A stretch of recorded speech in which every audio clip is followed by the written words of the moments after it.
জন্মদিন আৰু এই জন্মদিনতে তেখেতক শ্ৰদ্ধাৰে সোঁৱৰিছোঁ। আমাৰ এই বিশ্ব মহাবীৰ চিলাৰায় দিৱসৰ লগত সংগতি ৰাখি আজি অসম চৰকাৰৰ মাননীয় মুখ্যমন্ত্ৰী ডাঙৰীয়া তেখেতৰ নিৰ্দেশ মৰ্মে প্ৰতি জিলাই জিলাই চিলাৰায় দিৱস খুব ভাল ধৰণে অনুষ্ঠিত কৰিবলৈ নিৰ্দেশ দিছে আৰু আমি সেয়েহে আজি বৰপেটা জিলাৰ এই ভবানীপুৰ সৰভোগ সমষ্টিৰ চকচকা মণ্ডলত আমি অনুষ্ঠিত কৰিছোঁ। আৰু ইয়াৰ উদ্দেশ্যই এটা যে আমাৰ যেনেকৈ লাচিত বৰফুকনক বিশ্ব দৰবাৰলৈ নিয়াৰ চেষ্টা হাতত লৈছিলে আৰু কিছু পৰিমাণে সফল হৈছে, যেনেধৰণে শিৱাজীক গোটেই ভাৰতবৰ্ষৰ লগতে বিশ্বজুৰি চিনিবলৈ সক্ষম হৈছে, ঠিক তেনেধৰণে আমাৰ বিশ্ব মহাবীৰ চিলাৰায়ক বিশ্ব দৰবাৰলৈ লৈ যোৱাৰ এক প্ৰচেষ্টা হাতত লৈছে। আৰু আমি অসমবাসীয়ে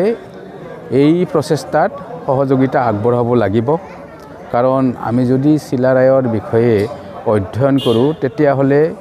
বৰ অসমৰ ক্ষেত্ৰত তেখেতে যিখিনি অৱদান আগবঢ়াই গৈছে, তেখেতে আৰু তেখেতৰ ভাতৃ নৰনাৰায়ণে যিখিনি অৱদান আগবঢ়াই গৈছে, আমি সেইবিলাকক যদি পুংখানুপুংখলৈকে আমি বিশ্লেষণ কৰিবলৈ যাওঁ তেতিয়াহ'লে আজিৰ প্ৰজন্মই আৰু ভৱিষ্যত প্ৰজন্মই মহাবীৰ চিলাৰায়ক নীতি আদৰ্শ কৰ্মদক্ষতা নিপুণতা যি তেখেতৰ বুদ্ধিমত্তা প্ৰত্যুৎপন্নমতি ঠিক তেনেকৈ আগবাঢ়িবলৈ হ'লে আমাৰ নৱপ্ৰজন্মক এই বিষয়ে অৱগত কৰাব লাগিব আৰু আদৰ্শৰে অনুপ্ৰাণিত কৰাবই লাগিব। কাৰণ মহাবীৰ চিলাৰায়ে অকল যে যুদ্ধক্ষেত্ৰতে সুনিপুণ আছিল এনেকুৱা নহয়, তেখেতৰ বহুখিনি অৱদান অসমত এতিয়াও পৰি আছে আৰু সেই অৱদানখিনি অকল আমি খুচৰি আনি আমাৰ ভৱিষ্যত প্ৰজন্মক অৱগত কৰাই আৰু চিলাৰায়ক আমি সকলোৱে আজি স্মৰণ কৰিব লাগে। কাৰণে স্মৰণ কৰি নহয়, আমি তেখেতৰ নীতি আদৰ্শক আগুৱাই লৈ যোৱাৰ ক্ষেত্ৰত আমাৰ বুৰঞ্জী সদৃশ বুৰঞ্জীত লিপিবদ্ধ কৰাৰ লগতে আছে যদিও আমি সকলো অসমৰ পাঠ্যপুথিত আমি লিপিবদ্ধ কৰাৰ কাৰণে আহ্বান জনাইছোঁ, দাবী জনাইছোঁ। কাৰণ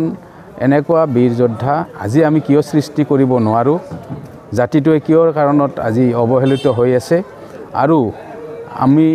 তেখেতৰ যি উদ্দেশ্য আছিলে, তেখেতে যুদ্ধ কৰি গৈছিলে, জয় কৰিছিলে, কিন্তু তেখেতে মহানতাও তাত প্ৰকাশ কৰিছিলে। তেখেতৰ যি মহানতা, তেখেতৰ যি অৱদান, এই অৱদানখিনি